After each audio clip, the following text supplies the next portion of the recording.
Estás viendo Infinito. Abre tu mente.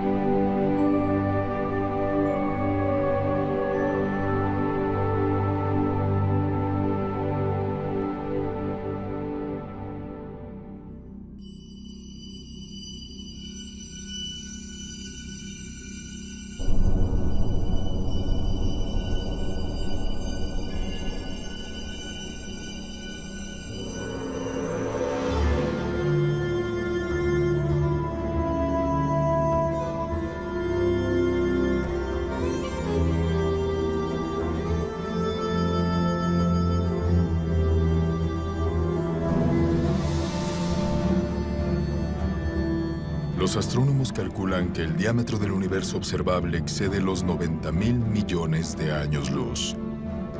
Eso son más de 500.000 trillones de kilómetros de un extremo del cosmos al otro.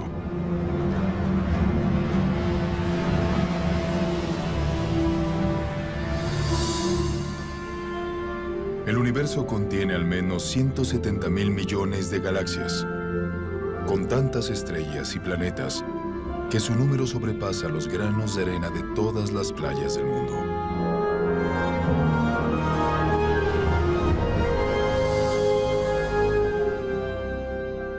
Enclavada en este océano cósmico, una esfera de agua y roca es el hogar de más de 8 millones de especies de organismos vivos. Esta realidad ha inspirado un sinfín de especulaciones, incontables teorías y una pregunta realmente intrigante.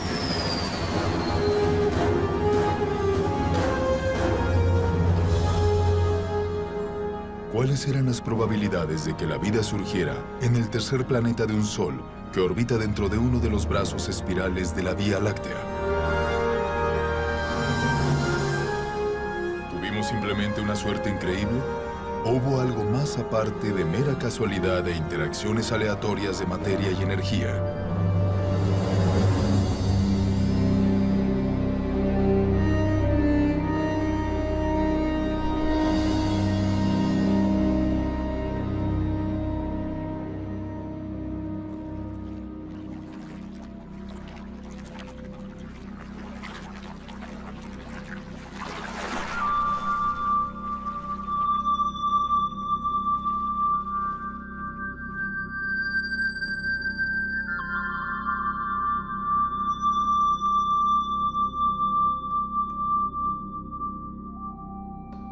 Como habitantes humanos de la Tierra, nos resulta fácil dar la vida por sentada. Es más, estamos mal acostumbrados a su abundancia.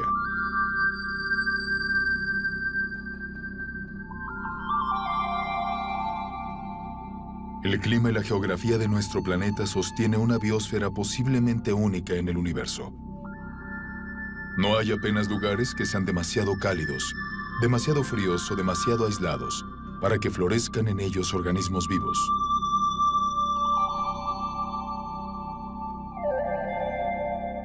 En medio de esta espectacular diversidad, uno de los mayores retos a los que se ha enfrentado la ciencia resuena en cada insecto, secuoya y ballena. ¿Cómo surgió la primera vida en un tiempo en el que no existía vida de ningún tipo? ¿Cómo se originó la vida en la Tierra? ¿Por dónde empezar? Es decir, hay decenas de teorías y te encuentras con una tremenda diversidad de puntos de vista, muchos de ellos contradictorios entre sí. Para comenzar, siquiera a intentar descifrar el misterio, tenemos que proporcionar suposiciones sobre lo que debió suceder en un pasado lejano. No hay evidencia directa porque no existen testigos del evento y no hay prácticamente ningún fósil. Lo que nunca observamos, nunca, son sustancias químicas inertes formando una célula. Así que, en un sentido, es un campo de investigación en el que los hechos importantes ya han sucedido.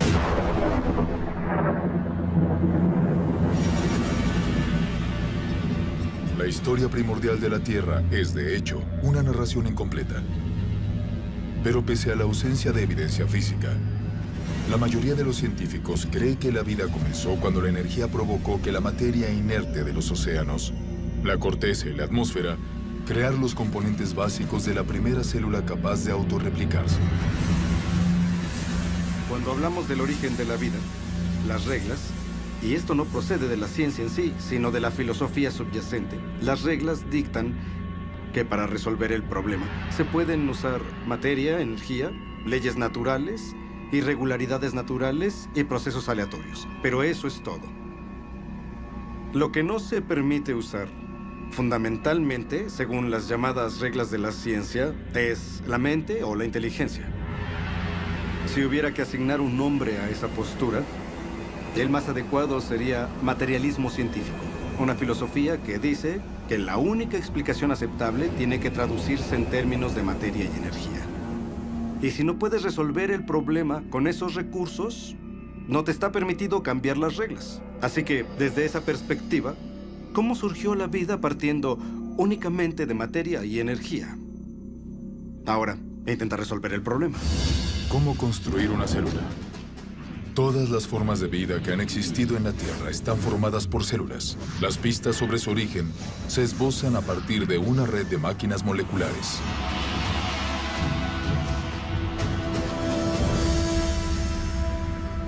Encerrados en una célula eucariótica moderna, complejos mecanismos biológicos realizan su trabajo suspendidos en líquido. Cada una de estas máquinas carece de vida, pero juntas posibilitan el crecimiento, el movimiento, el metabolismo y la reproducción, las funciones fundamentales de la vida. Cada componente de esta fábrica celular está formada por grandes moléculas compuestas. Las más numerosas son las proteínas. Funcionalmente diversas, las proteínas están diseñadas para desenrollar y copiar información genética de una cadena de ADN. Desencadenar reacciones químicas, acoplándose como un guante a los reactivos. Controlar el paso de electrolitos y nutrientes a través de la membrana celular. Y remolcar contenedores cargados de sustancias sobre andamios, también formados de proteínas, que se autoensamblan y extienden por la célula hasta donde sean necesarios. Ampliado 500.000 veces, un glóbulo rojo contiene 280 millones de proteínas de hemoglobina, diseñadas para transportar oxígeno. Al aislar una de ellas, descubrimos que cada proteína está formada por cientos de moléculas más pequeñas llamadas aminoácidos. Hay 20 tipos de aminoácidos en los organismos vivos. La estructura química característica de cada molécula permite la formación de más de 100.000 tipos distintos de proteínas. La construcción empieza cuando ciertos aminoácidos se organizan en una cadena. Un proceso a menudo comparado con ordenar letras de alfabeto para formar palabras y oraciones con sentido. Si los componentes básicos se encuentran en la secuencia correcta, la cadena se pliega, formando una proteína capaz de llevar a cabo su función dentro de la célula. Pero si los aminoácidos se colocan en un orden erróneo, la cadena no se pliega y, finalmente, se destruye. La célula viva más simple contiene al menos 300 tipos distintos de proteínas y la maquinaria biológica necesaria para crecer, reproducirse, transformar energía, almacenar y procesar información genética y proteger su contenido del mundo exterior. La primera célula viva requeriría componentes y funciones similares. Ahora, apliquemos estos conceptos básicos de química a una conocida teoría sobre el origen de la vida. Hace mucho tiempo que los científicos especulan acerca de océanos primordiales repletos de aminoácidos flotando, y colisionando entre sí como autos de choque. Tal vez algunos de estos choques al azar produjeron una cadena lo suficientemente larga para plegarse y formar una proteína.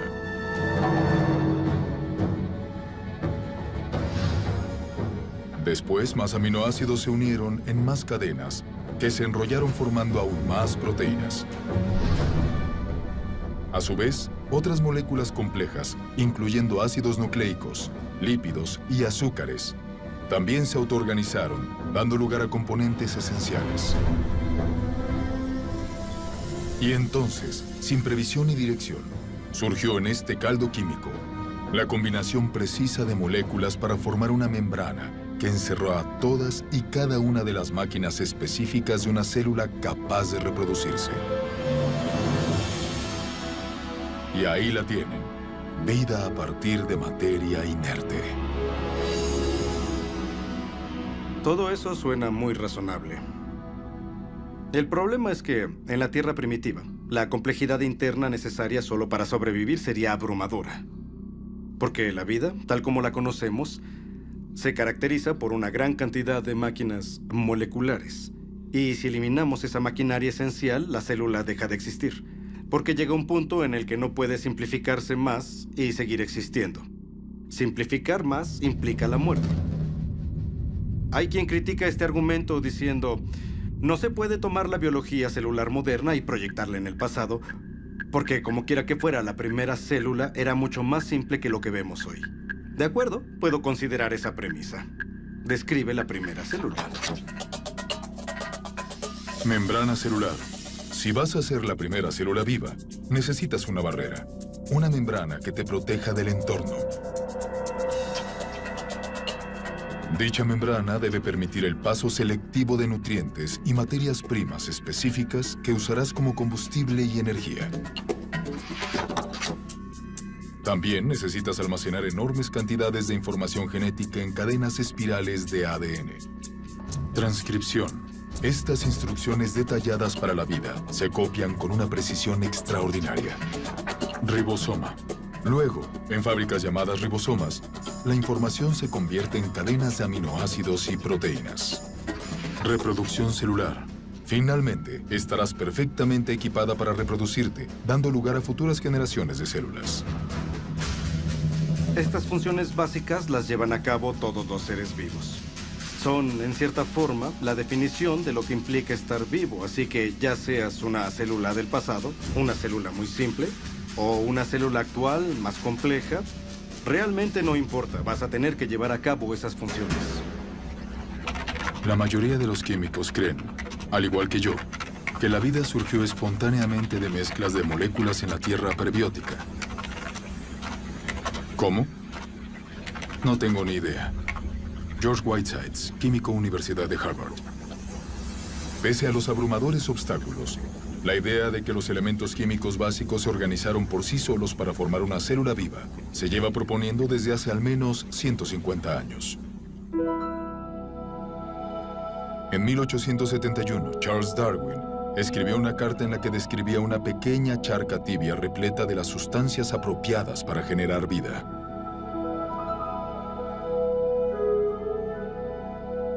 Medio siglo después, el bioquímico ruso Alexander Oparin expandió las ideas de Darwin. En su libro El origen de la vida, teorizó sobre el caldo primordial y la progresión gradual desde compuestos químicos simples a una célula viva. En 1952, esa hipótesis fue puesta a prueba. Stanley Miller, un estudiante de posgrado de la Universidad de Chicago, se propuso determinar si realmente se podían producir los componentes de la vida a partir de sustancias químicas simples. El joven científico construyó un sistema de recipientes de vidrio, simulando el ciclo primigenio del agua, e introdujo una mezcla de gases que pretendía imitar a la atmósfera de la Tierra primitiva. Miller calentó los componentes y cargó los gases con rayos y truenos. Chispas eléctricas con el fin de desencadenar una reacción química. En pocos días, se formó un fango parecido a la brea en el recipiente. En él, Miller identificó 4 de los 20 aminoácidos que se encuentran en las proteínas. Por primera vez, bajo condiciones supuestamente naturales, se habían generado moléculas esenciales para la vida a partir de materia y energía. La publicación del experimento de Miller generó un tremendo entusiasmo, porque parecía fácil obtener los componentes básicos de los seres vivos. Si era fácil obtener esos componentes, tal vez no era tan difícil pasar de esas sustancias químicas a las primeras células vivas. Aunque revolucionario en su premisa, más tarde se demostró que el experimento de Miller estaba profundamente equivocado porque no había usado los gases correctos, ignorando el nitrógeno, el dióxido de carbono y el oxígeno, que habrían destruido las moléculas necesarias para la vida en la Tierra primitiva. Pero, a pesar de esos errores, la obra de Miller inspiró otros intentos de recrear las condiciones prebióticas. Hoy, tras décadas de investigación, la esperanza de encontrar una ruta rápida y clara hacia la solución se ha desvanecido. Pero la investigación sobre el origen de la vida continúa en todo el mundo. Su principal hipótesis, que las células vivas surgieron naturalmente de la química inorgánica, se conoce como evolución química. La evolución química viene con mucho bagaje. Si vamos a tomarla en serio como explicación del origen de la vida, también debemos tomar en serio ciertas propiedades fundamentales de la biología.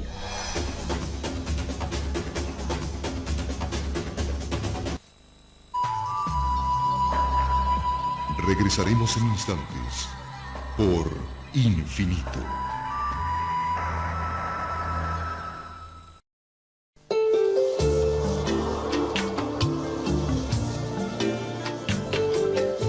Estás viendo Infinito. Abre tu mente.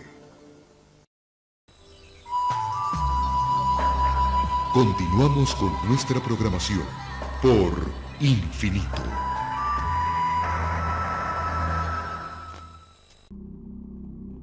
Las moléculas involucradas en la vida no tienen inteligencia, no tienen previsión, no tienen forma de saber qué necesitan hacer a continuación para ordenarse y poder convertirse en química orgánica. Si pusiera aminoácidos en un tubo de ensayo en mi laboratorio, aunque lo calentara y lo agitara muy bien, y siguiera haciendo eso durante 100 años, o 1000 años, o durante 10.000 años, o 1.000.000 de años, no pasaría nada. Aminoácidos, nucleótidos, lípidos, en sí mismos no representan vida. Son inertes, no se reproducen, no almacenan información y en cierto sentido son tontos.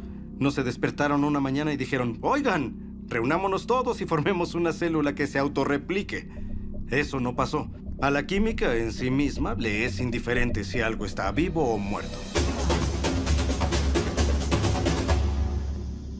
La selección natural no pudo crear la primera célula porque la selección natural no funciona a menos que ya exista un medio de heredar y monitorizar el cambio para luego elegir el mejor superviviente para proseguir. Para que haya selección se requieren células. Así que si intentas explicar el origen de las células, no puedes usar la selección porque la selección requiere la existencia de aquello que intentas explicar. La selección natural tiene que trabajar a partir de una célula que tiene un sistema genético y es capaz de reproducirse. Sin eso, de antemano la selección natural es irrelevante. La autoorganización es la idea de que las sustancias químicas pueden de algún modo organizarse a sí mismas, lo que las convierte en objetos ricos en información con propósito.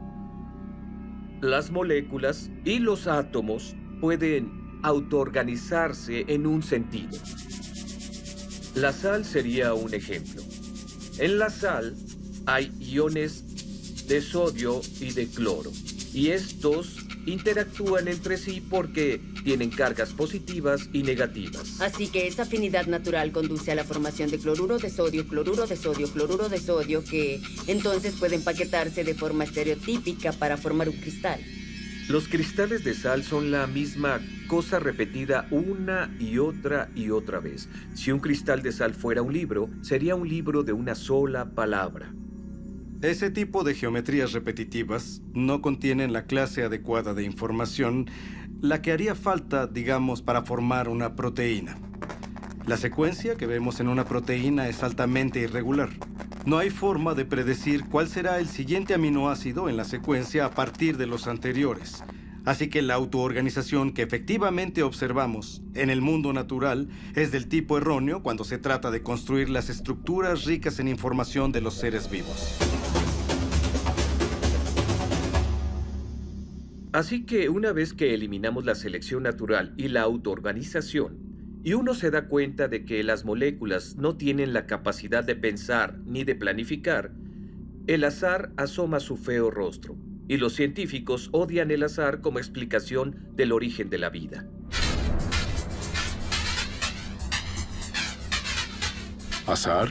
¿Y por qué el azar es una opción tan poco satisfactoria? Tal vez porque muchos analistas han hecho cálculos y entienden lo descomunal que son las probabilidades en contra.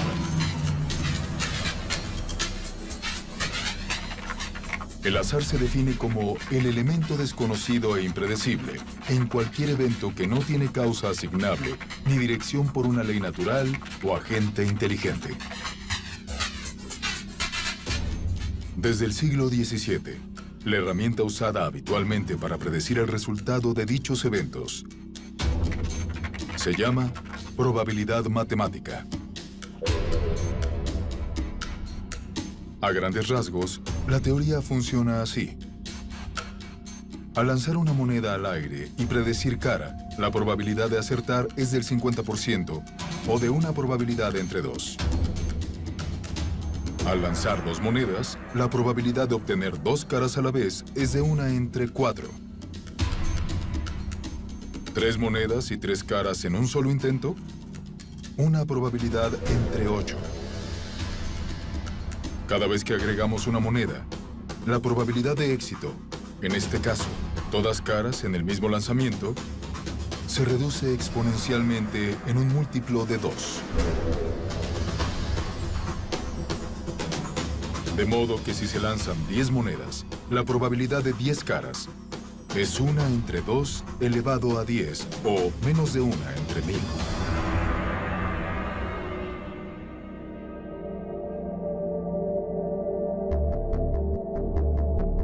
Cuando se aplica al origen de la vida y a la formación aleatoria de grandes biomoléculas, la teoría de la probabilidad clarifica las limitaciones del azar como agente creador en la Tierra primigenia. Por ejemplo, ¿cuál es la probabilidad de formar una única proteína usando exclusivamente las interacciones ciegas de la química? Nuestro objetivo es una molécula más pequeña que la media, formada por 150 aminoácidos, cada uno en su lugar preciso para garantizar el plegamiento de la cadena. Los investigadores han calculado que en la Tierra primigenia, la probabilidad de éxito era de 1 entre 10 elevado a 164. Es decir, una cadena de proteína correctamente secuenciada por cada 100 millones de billones de billones de billones de billones de billones de billones de billones de billones de billones de billones de billones de intentos fallidos. A pesar de estas minúsculas probabilidades, algunos teóricos argumentan que, con tiempo suficiente, todo es posible. Muy bien, pongamos a prueba la validez de esa opinión. Comenzaremos estableciendo un medio ambiente ideal para la evolución química. Un mundo imaginario que le proporcione al azar toda oportunidad de éxito.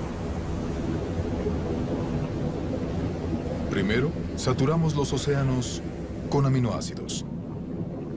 Eso significa que todos los átomos de la Tierra, incluyendo su provisión completa de carbono, nitrógeno, oxígeno, hidrógeno y azufre, están disponibles para formar 10 elevado a la 41 juegos completos de los 20 tipos de aminoácidos con los que se construyen las proteínas. Después alteraremos las leyes naturales con el fin de proteger estos componentes básicos de los rayos destructivos de la luz ultravioleta y de la contaminación química en el caldo primordial. Ahora dejemos actuar a la química y veamos qué pasa.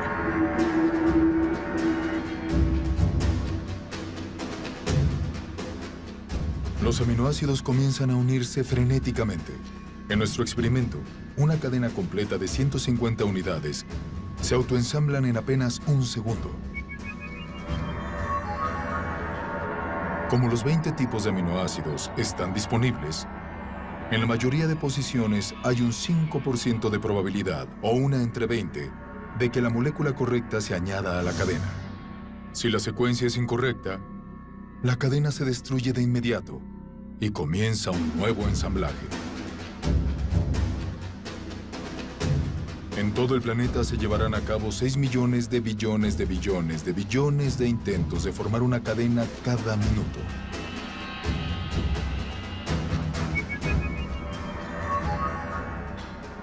Eso significa que en 4.600 millones de años, la edad máxima calculada para la Tierra, el número de cadenas que no se pliegan superarán 10 elevado a 58. Es un total impresionante, pero ni se acerca a 10 elevado a 164, el número medio de intentos necesarios para construir aleatoriamente una sola proteína de 150 aminoácidos. Así pues, si las reacciones químicas no dirigidas no han podido producir nuestra codiciada molécula ni en toda la historia de la Tierra, ¿cuánto tiempo habría sido necesario? Para averiguarlo, emprendamos un viaje por carretera. Comenzaremos erigiendo un puente que abarque el diámetro del universo observable, una distancia de más de 90.000 millones de años luz. Entonces colocaremos una ameba en un extremo del puente. Este organismo unicelular viajará a la temeraria velocidad de 30 centímetros al año. Y arranca. Mientras esperamos a que se forme una proteína al azar, la ameba se desliza por el puente durante más de 5.000 billones de años hasta cruzar el universo entero y luego regresar. Pero esta carrera apenas ha empezado. La ameba despega de nuevo. Logra llegar al extremo opuesto del cosmos y de vuelta al inicio. Sin embargo, aún no hay una sola proteína funcional a la vista. En el siguiente trayecto, le añadiremos una carga, un único átomo.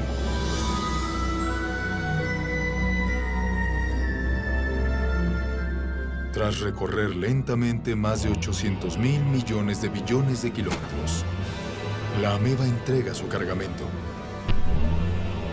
y regresa por más. ¿Llegará antes de que se forme nuestra afortunada proteína? Por supuesto. Es más, completará otros 10 viajes. Luego 20, 100, 1000. Y aún no habrá señales de una molécula útil. La ameba repite su trayecto de ida y vuelta hasta haber transportado todos los átomos de la Tierra. Después, de todos los átomos del Sistema Solar. Más tarde, cada planeta y estrella de la Vía Láctea, átomo a átomo. De hecho, mientras esperamos que se forme una sola proteína, la ameba dispone de tanto tiempo que, moviéndose a solo 30 centímetros al año y llevando un solo átomo en cada viaje, transportará el universo completo más de 56 millones de veces. Ese es el tiempo que tardaría el azar en construir una proteína funcional.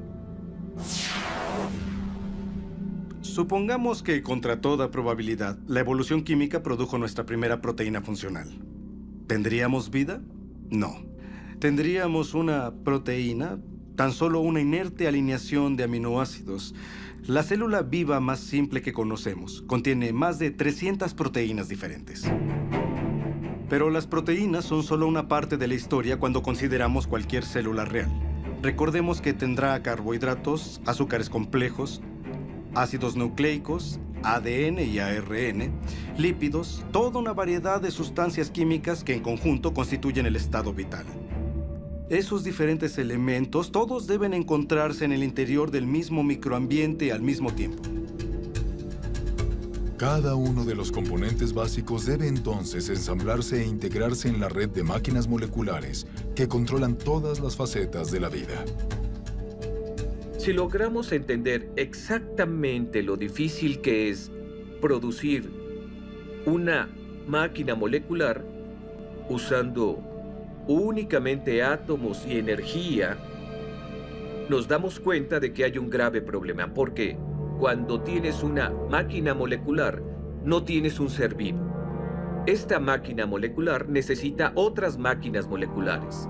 E incluso si la naturaleza fuera capaz de producir todas las máquinas moleculares necesarias, eso tampoco sería suficiente. Todas ellas deben encontrarse juntas en el minúsculo espacio limitado por una membrana que llamamos célula. Por lo que yo sé de lo que se requiere para formar una célula, tiene que pasar todo a la vez. Es algo que no puede hacerse poco a poco, porque las partes trabajan juntas en un ciclo causal. El nivel más alto de organización trasciende a las partes. La organización espacial de la célula requiere que las moléculas terminen en el lugar correcto en el momento justo. El ADN se copia a ARN. La polimerasa que realiza la copia tiene que localizar el punto adecuado del ADN para empezar a copiar. El ARN debe de algún modo acoplarse a los ribosomas que deben estar en un lugar preciso. Y las proteínas recién creadas deben dirigirse hacia un sitio en particular. Demasiado sin duda para atribuírselo al simple azar. La probabilidad de que todo eso se encuentre en el mismo lugar al mismo tiempo rebasa todo lo que puedas imaginar. Y la probabilidad de reunirlo todo en el interior de una vesícula membranosa como una célula es lo más parecido a imposible. Regresaremos en instantes por Infinito.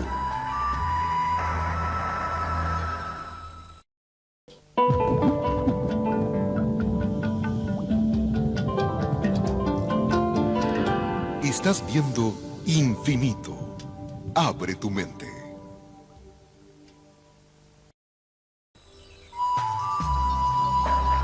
Continuamos con nuestra programación por Infinito.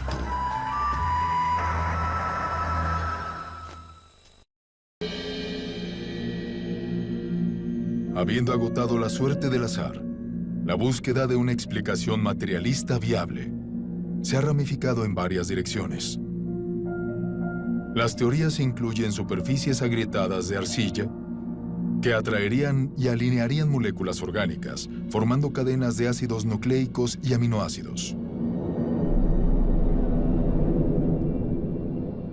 Fuentes hidrotermales del fondo oceánico que arrojaron componentes químicos básicos procedentes de calderas submarinas a cientos de grados de temperatura. Y océanos primordiales repletos de ARN, una molécula versátil capaz de almacenar y replicar información genética, teóricamente sin necesidad de ADN o proteínas. Este tipo de propuestas ha desatado un interés considerable, pero todas se enfrentan al mismo obstáculo que mina su credibilidad: la transformación de componentes inertes en las biomoléculas complejas de la vida. Este problema se hace evidente en la hipótesis del mundo del ARN. El mundo del ARN es esa idea de que puedes unir suficientes nucleótidos en una cadena lo bastante larga como para copiarse a sí misma y una vez copiada, hacer lo mismo una y otra vez. Los investigadores del origen de la vida imaginan una vida primigenia formada únicamente por el ARN que de algún modo logró abrirse paso hacia un mundo mayor donde hay proteínas y ADN. Nadie tiene ni idea de cómo ocurrió. Desde que se introdujo el mundo del ARN, la aceptación de la teoría ha aumentado a pesar de sus muchas limitaciones, incluyendo la durabilidad de la molécula. Solo con mirar una molécula de ARN, esta parece desmoronarse. Trabajar con ARN es extraordinariamente difícil porque es muy delicado. Su propósito es ser un almacén temporal de información. Y a consecuencia de su fragilidad, es extremadamente improbable que pudiera servir de algún tipo de punto de partida para la vida. Así, el ARN no pudo preceder a la primera célula porque necesitaba estar protegido en un ambiente celular para ser estable, para ser copiado, para ser útil. Hoy en día las moléculas de ARN se fabrican en condiciones de laboratorio. Para muchos bioquímicos, estas cadenas sintéticas de ácidos nucleicos suponen al menos una confirmación parcial de que la evolución química pudo prender la llama de la vida en la Tierra primitiva. Si quieres fabricar ARN en el laboratorio, tienes que desinfectar las superficies, limpiar las pipetas, usar guantes especiales y mantener todo cubierto y luego esperar que no se produzca contaminación, porque en ese caso, adiós ARN. Y entonces, tienes que resolver el problema de la secuenciación. Necesitas científicos que trabajen duro secuenciando el ARN y probando diferentes combinaciones, hasta encontrar una que quizá pueda copiarse a sí misma. De modo que necesitas una cadena compleja de ARN que funcione a la vez como enzima y como molécula hereditaria. Y son mentes más brillantes del mundo las que trabajan en esto y no han logrado solucionar el problema. Reflexionando sobre el origen de la vida y las implicaciones del ARN sintético, el químico Robert Shapiro dijo: "El fallo de esta clase de investigación no está en la química. El error está en la lógica de pensar que el control experimental que existe en un laboratorio moderno pudo estar disponible en la Tierra primigenia.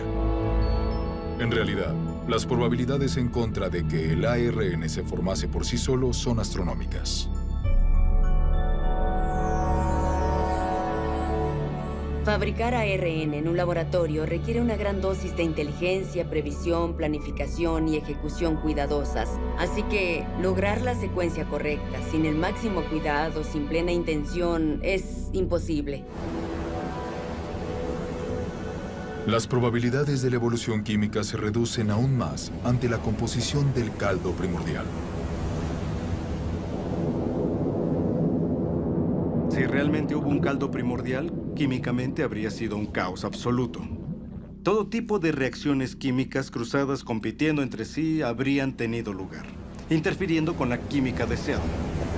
Esto supone moléculas que los seres vivos no utilizan y que son, de hecho, nocivas para los seres vivos. Las condiciones de la Tierra primitiva eran hostiles para la vida, hostiles para la formación del tipo de enlaces que se necesitan para fabricar moléculas biológicas, y ahí es donde surge un problema enorme, porque el agua rompe los enlaces que mantienen unidas las proteínas. El agua rompe los enlaces que mantienen unidos los ácidos nucleicos, como el ADN. El agua rompe los enlaces que unen los polisacáridos, como el almidón y la celulosa, así que el origen de la vida no pudo haber ocurrido en el agua.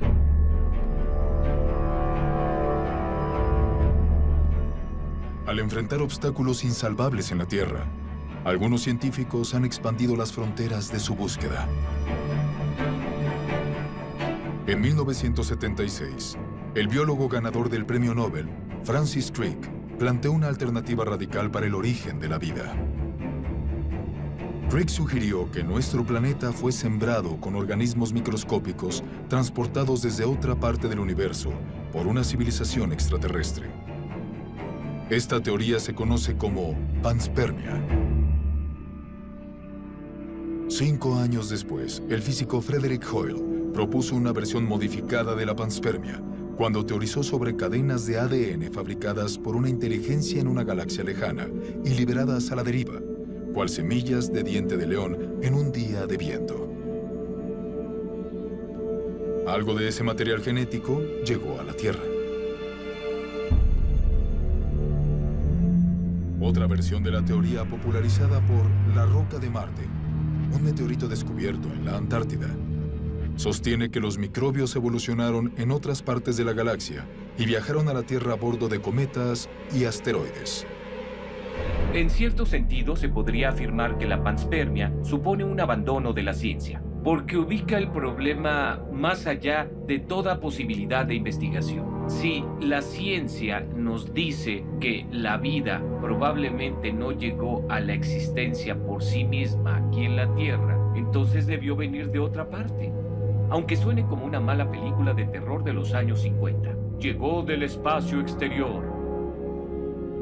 Si existen dificultades para crear la vida en el planeta Tierra, porque, digamos, la atmósfera necesaria es geológicamente improbable o no se pueden conseguir cantidades suficientes de moléculas biológicamente relevantes, esos problemas van a existir en cualquier otro planeta donde postulemos que surgió la vida. No podemos hacerlos desaparecer cambiando la ubicación, qué sé yo, al otro lado de la galaxia. En resumen, la panspermia no resuelve el problema del origen de la vida, solo lo traslada a otra localidad. Las deficiencias de la panspermia han llevado a algunos investigadores hacia una teoría que excede con creces el ámbito de la astronomía convencional, el multiverso. Según esta hipótesis, el nuestro no es el único universo. En lugar de ello, millones o billones de universos se generaron en el pasado por algún proceso natural desconocido. Y al aumentar exponencialmente las oportunidades, las probabilidades imposibles se volvieron probables.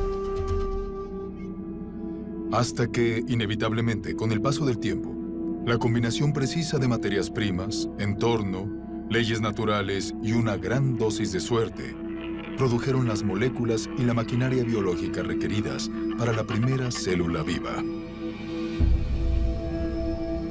En otras palabras, en un vasto océano teórico de universos, alguien tenía que ganar la lotería cósmica y fuimos nosotros.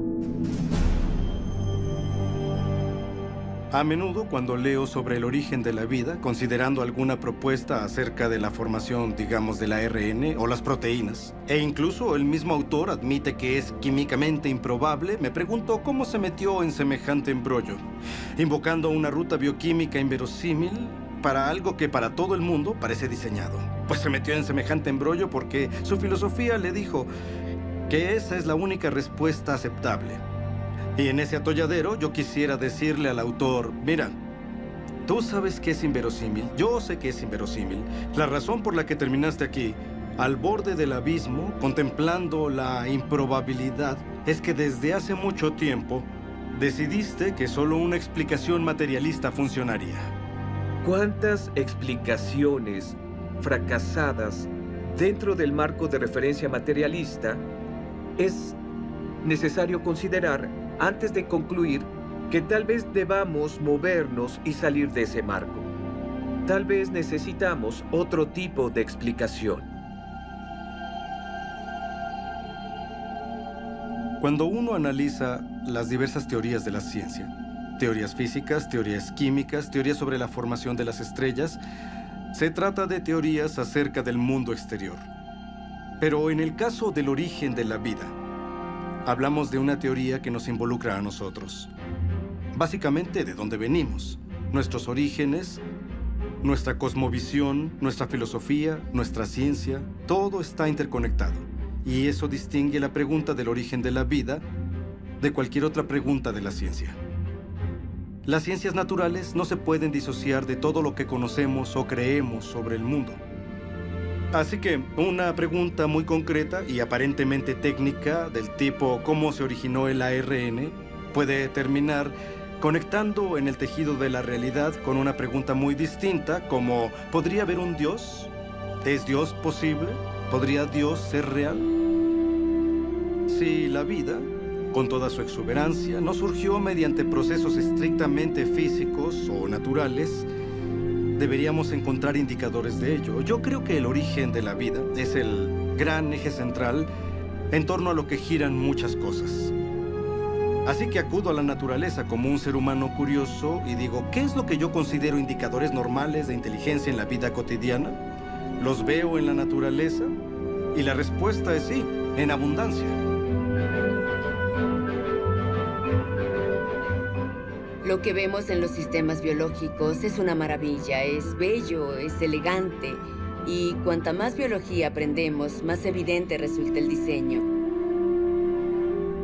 Cuando empecé a dedicarme al diseño inteligente, la gente publicaba cosas en internet que decían: me gradué en el MIT, fui a la Universidad de Washington e hice un postdoctorado en Harvard. Así que publicaban cosas como: era una mujer inteligente, ¿qué le ha pasado? Lo que ocurre es que el materialismo venda los ojos a la ciencia y nos perdemos de lo que es más significativo acerca del mundo. Creo que es un momento muy emocionante para ser científico porque tenemos la oportunidad de ver las cosas con otros ojos, con una visión fresca. La inteligencia es extraordinariamente útil cuando buscamos un marco explicativo para el origen de la vida que realmente encaja con lo que observamos en la naturaleza. La naturaleza parece diseñada. La vida parece diseñada. El diseño, la inteligencia, explica cosas como toda la información que encontramos dentro de una célula. No hay nada mágico en los seres vivos. Yo soy científico y no creo en la magia.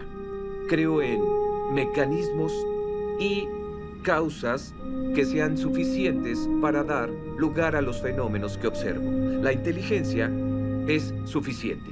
La inteligencia es necesaria. Por lo tanto, la inteligencia es la conclusión a la que llego.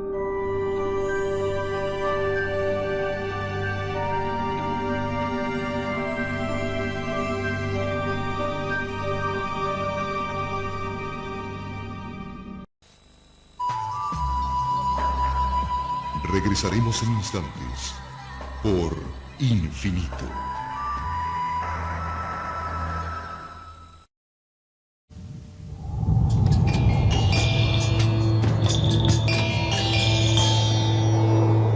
Estás viendo Infinito. Abre tu mente.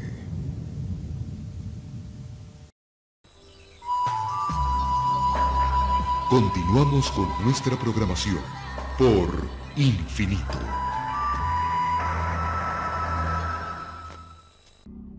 Espero que hayan disfrutado de Origen. Ha sido emocionante formar parte de un proyecto que aborda directamente las grandes preguntas que influyen profundamente en nuestra visión del mundo, a tantos niveles.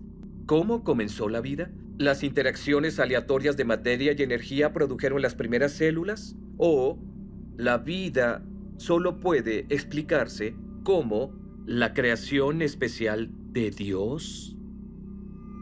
Durante los últimos 30 años, los avances tecnológicos han posibilitado a los investigadores a descubrir y visualizar la compleja red de máquinas biológicas que trabajan dentro de cada célula viva. Este conocimiento ha inspirado el desarrollo de una argumentación científica convincente a favor del diseño inteligente y el origen de la vida. Se trata de argumentos basados en la evidencia, la lógica y la razón. A continuación les mostraremos un cortometraje que explica los principios básicos de esta teoría, que algún día podría revolucionar cómo se entiende, se practica y se enseña la ciencia en todo el mundo.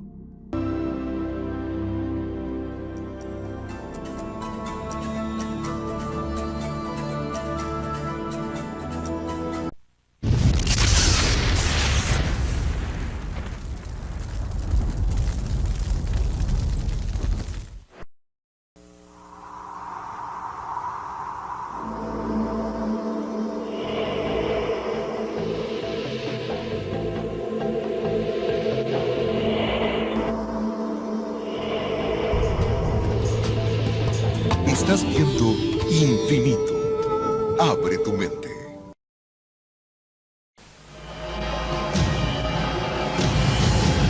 Cada minuto, de cada hora, de cada día, ocurren eventos inexplicables.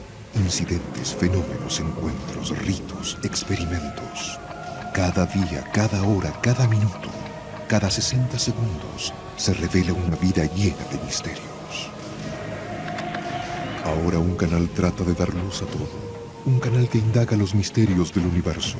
Un canal que se aventura en territorios desconocidos. Un canal que explora las preguntas que definen nuestra existencia.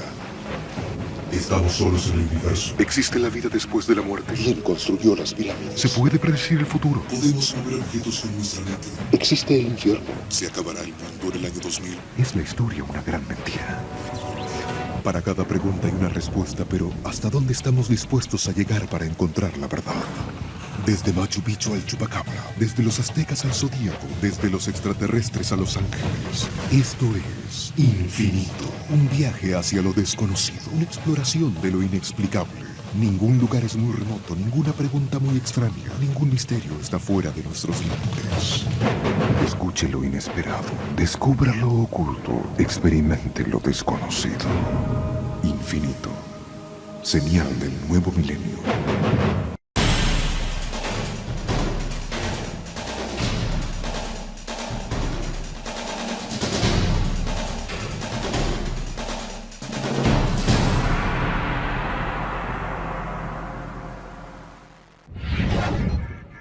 Infinito. Abre tu mente.